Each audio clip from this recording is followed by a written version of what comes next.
Hi everybody, I'm Philip VanDusen, and I wanted to talk to you a little bit today about conquering perfectionism. I suffer from perfectionism and have most of my life. Perfectionism sounds like something that could be good, that you're putting all of your work into something and making sure it's absolutely perfect before you put it out into the world. But what's more true is that perfectionism can be a greatness killer. And what I mean by that is I have a tendency to spend 90% of my time on the last 10% of the work, crafting it, making sure it's absolutely the way I want it. And the greatness killer aspect of this is that it can hamper creativity, it can hamper productivity, it can decrease risk taking, and it makes the whole process a lot more stressful. So by letting go of perfectionism, you can be more productive and happier, and you can feel like you're getting more ideas and creative products out into the world.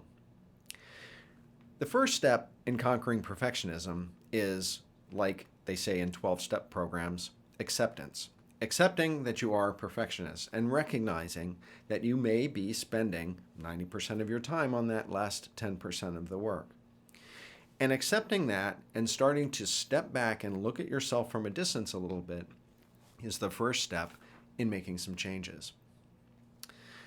When I was in art school, I used to paint on large canvases, 5 by 6 feet.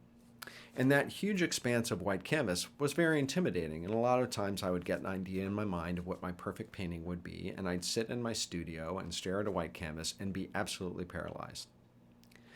And that was one of the manifestations of my perfectionism.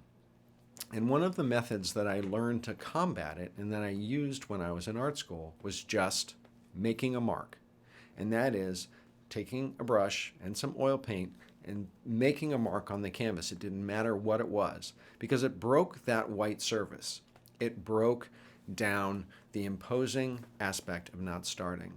And that mark gave me something to react to, something to react against, and something to play with. And I would cover it up with other marks and other parts of the painting, which would disappear under other marks. But what it did was it got the ball rolling, and it broke that paralysis of perfectionism. I'm going to show actually a little slide. When Apple made their first logo sucked.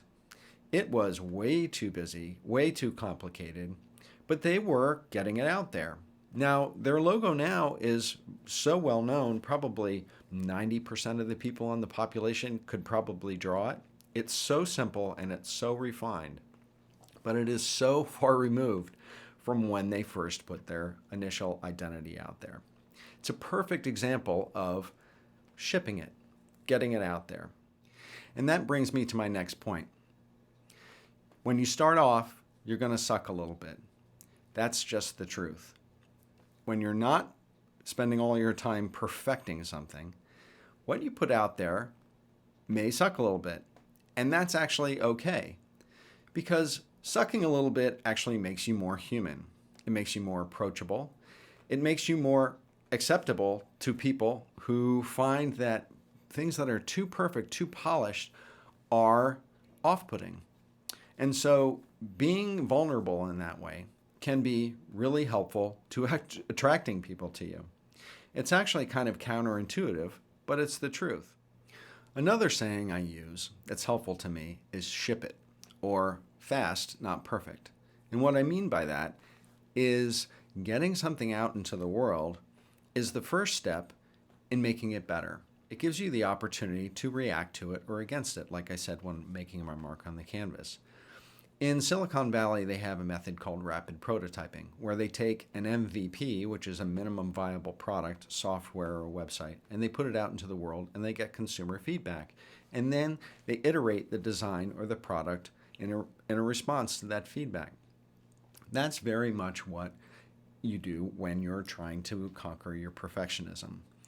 You put things out into the world that may be 90% there, but accept the fact that you're going to learn from it and you're going to iterate and improve them over time. Doing that is going to put you out of your comfort zone. But being out of your comfort zone is a great thing, because it's outside of our comfort zone that we improve. that we grow, that we try new things, that we experiment, that we innovate. And so in conquering our perfectionism and being open to being outside of our comfort zone, we actually will get better at what we're doing. Again, counterintuitive to crafting the perfection is actually letting something go opens you up to learning, growing, and improving. And you will get better over time. I like to tell one story about this. My wife decided that she wanted to learn viola. And you can watch YouTubes on viola, you can read viola books, you can listen to viola music. But if you want to learn viola and you want to get better at viola, what you really have to do is pick up a viola and drag that bow across those strings and make a horrible sound and practice until it makes a beautiful sound. And that's very much what conquering perfectionism is about. It's about making that mark. It's about just starting. It's about shipping it. It's about innovating and improving and working outside of your comfort zone. So those are my thoughts on conquering perfectionism. I hope you enjoyed it and can take something away that might be able to help you in working with yours. If you have any thoughts, please leave them in the comments section below. And if you like this video, please hit the subscribe button so you can see my videos as they come out.